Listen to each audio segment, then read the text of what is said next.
Kirill Helwani seems to be on the same page as many in the MMA world right now, that maybe John Jones is actually scared of Tom Aspinall.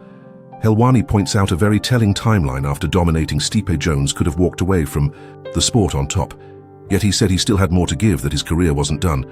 But now with Aspinall clearly next in line and the fans demanding that fight, John's tone has shifted. Suddenly, he's talking retirement again. Ariel doesn't mince words. He says, if Jones had bowed out right after the Stipe win, there wouldn't be much to debate. But ducking the Aspinall fight, or even appearing to, casts a shadow over his final chapter. It's not just about unfinished business, it's about what it says to fans that after beating legends and reigning for over a decade, the one guy John never wanted to face was Tom Aspinall. And that could absolutely leave a stain on his legacy. What makes it worse is how long this whole situation has dragged on. It's been over 6 months since Jones defended his belt, and in that time Aspinall didn't just sit around, he defended his interim title, proving he's not just a placeholder. The division has kept moving, but Jones still hasn't locked in a date, and that prolonged silence is only fueling the idea that he's avoiding the challenge. John Jones would have retired in New York in November, right? Madison Square Garden, after beating Stipe. None of this would be a thing. He'll explain it, he'll spin it in some way, shape, or form, and he is right. As I've said, this doesn't affect what he did in 2011, 2013, 2014. It can't, it shouldn't. But when the story is finally written, this will be the last chapter of his fight career. The last chapter of his fight career is he moved up to heavyweight. He fought Ciryl Gane. He waited a very long time to fight a much older Stipe Miocic. And then when there was a true, legitimate #1 guy, interim champion, not just another guy, a guy that the whole world wanted to see fight him, he said, peace, I'm out of here. Now, in an alternate universe, I would love to know if it was like a Stipe-like fighter. Does he say the same? Is he saying goodbye because it's Tom? We'll never know the answer to that question. We'll never know. Daniel Cormier didn't hold back when reacting to Ilia Tapari's decision to split from his longtime team. Just a month out from his title fight at UFC 317, DC said, it's far from ideal, and frankly a bit risky to walk away from the people who helped mold him from a raw, unproven prospect into an undefeated world champion, and one of the sport's biggest stars, all this right before the biggest fight of his career. That's a bold move, even if El Matador feels like a change was needed. DC questioned the timing, switching camps and relocating to Madrid while you're finalizing your prep for someone like Charles Oliveira. That's dangerous territory. And speaking of Oliveira, that's a puzzle no one solves easily.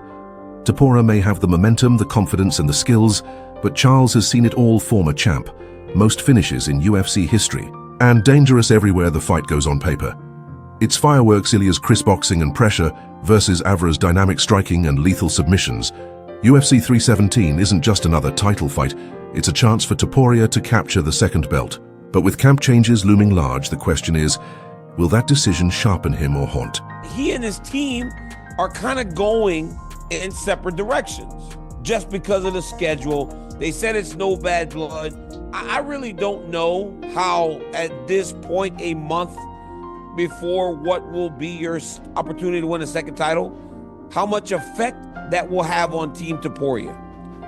Honestly, if I'm Ilia, I'm still just using those guys, because even if I have to do my training camp with someone else, I know that those guys know me so well that if they can get with me for a week, 2 weeks, we are still so aligned, especially if there's no bad blood.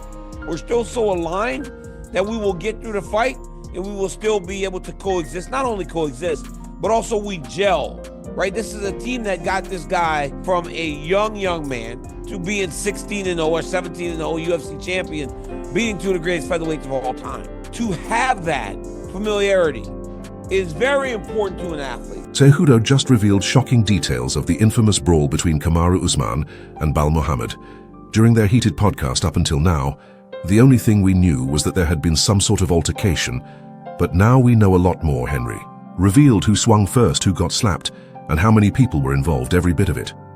Ahead of UFC 315, Belal was scheduled to join Kamaru and Henry on the Pound for Pound podcast, but things didn't go according to plan. The episode was mysteriously scrapped, and now we finally know why. In a recent appearance on the Jackson podcast, Cejudo revealed shocking behind-the-scenes details. Usman swung first.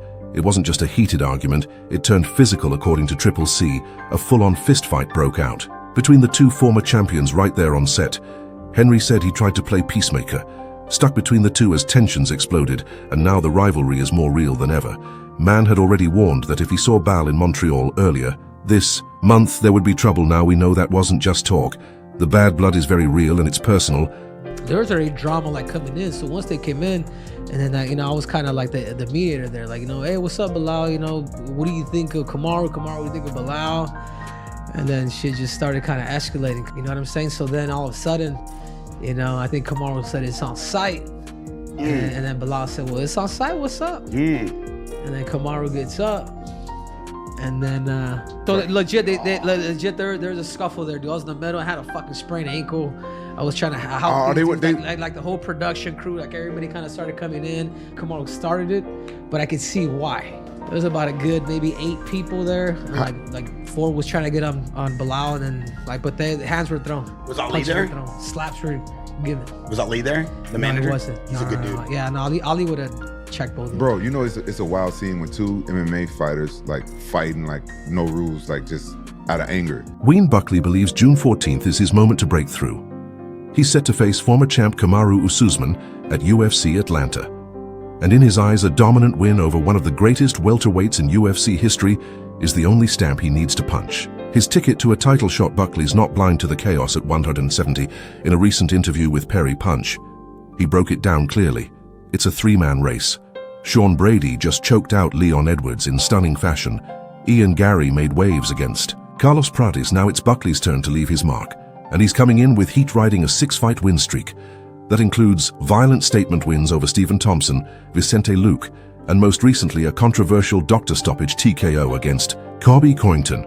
This showdown with Usman, ranked number 5, is Buckley's shot to leapfrog the pack and make his case undeniable. At this point, it's not just about winning, it's about putting on a show. The UFC can't ignore. What do you think about this fight, MMA fans? Can Buckley make a real statement against one of the most dominant welterweights of all time, or will